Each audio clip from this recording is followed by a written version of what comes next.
I'm Jayson Ortiz, joined by Jessica Mendoza, and we are at the Thomas & Mack Center where we are wrapping up day 2 of the men's Mountain West Conference basketball tournament. Jess, we've seen a lot of good basketball today, so who's moving on to play in the semifinals tomorrow? So we know for sure that the San Diego State Aztecs will be moving on for their 13th straight semifinal appearance in a row. They defeat Air Force 73-60, and Jayson, it was a physical but very low-scoring game.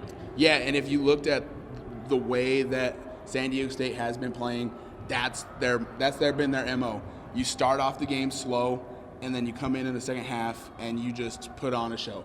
That's been what they've been going through the last 4 games. They've overcome it 3 times, only 1 loss to UNLV. I'm pretty sure they were hoping to get a crack at UNLV again, but Boise State happened to win that second game. Right, and talk about putting on a show. I mean, talk about Air Force in the first half. They shot 60% from the field in the first half. Yeah. And after the game, Brian Dutcher, head coach of the Aztecs, talked about how he was sick and tired of them letting teams shoot 50% from the field in the first half.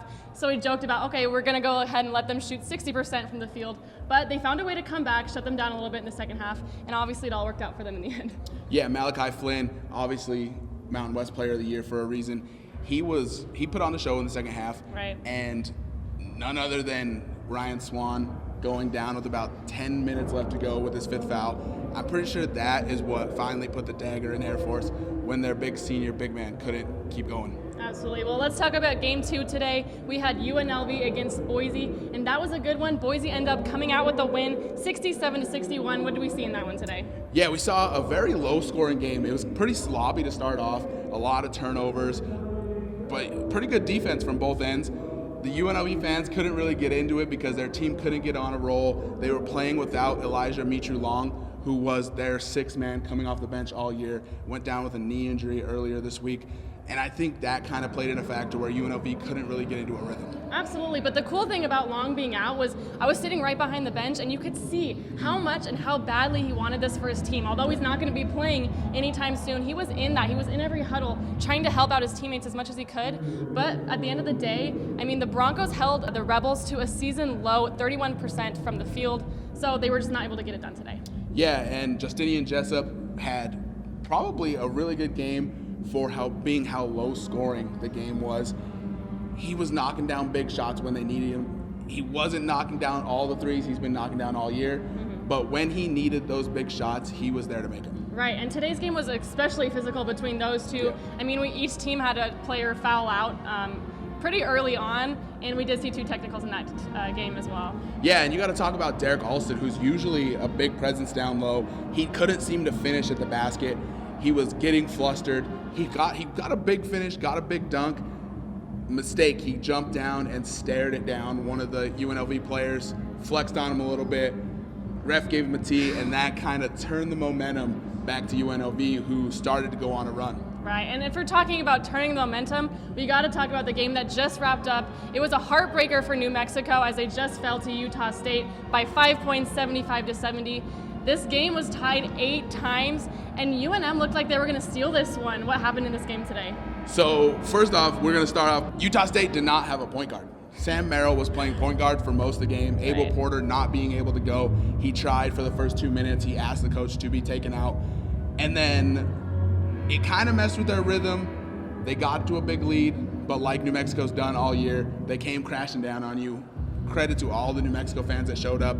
There was a ton of them. It felt like you were in the pit. Oh, they were using it to their advantage as much as possible. Every single time out, the bench would turn around and get the fans going, and I think that helped them a lot. But I mean, talking about Sam Merrill, he picked up his 4th foul early in the second half. He had to take a seat, and that was where things shifted for New Mexico. I mean, they led for the majority of the second half because of that. They really got on a roll, and then the minute Sam Merrill comes back in, they go ahead and go on a run there too. Yeah, and asking Diogo Brito in the post-game press conference, who had to take charge when Sam went to the bench with 4 fouls and Abel wasn't able to go?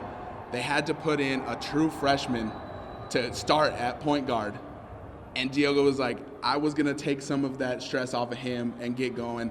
And Diogo hit some big shots. Yeah, absolutely. I think it was totally a team effort from them today. I mean, Utah State really had to work together. Nehemiah Skata definitely struggled in the first half, but he got on a roll as they went on. And like you said, Diogo Brito was huge for them today. Nobody bigger, though, than Justin Bean. Yes. He does all the dirty work. He had 15 rebounds, 10 points.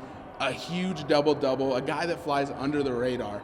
And Sam and Diogo both said he's the energy guy. He brings all the energy when we need it, and he brought it at the right time tonight. Right, absolutely. And we still have one more game going on right behind us. The Wyoming Cowboys are taking on the Nevada Wolfpack. The Cowboys had a big upset against Colorado State yesterday. What are you kind of expecting to see in this matchup here? So this matchup here is a real interesting one if you look at it. Wyoming doesn't match up well with Nevada, but as we've seen so far right now, they are going punch for punch with Nevada. Nevada up 32-26 right now. Jalen Harris has to get going. He seems to be struggling a little bit, but to stop Maldonado from getting going is the biggest thing for Nevada. Right, Maldonado definitely, but Hendricks, let's talk about Hendricks because he went on a run against Colorado State yesterday.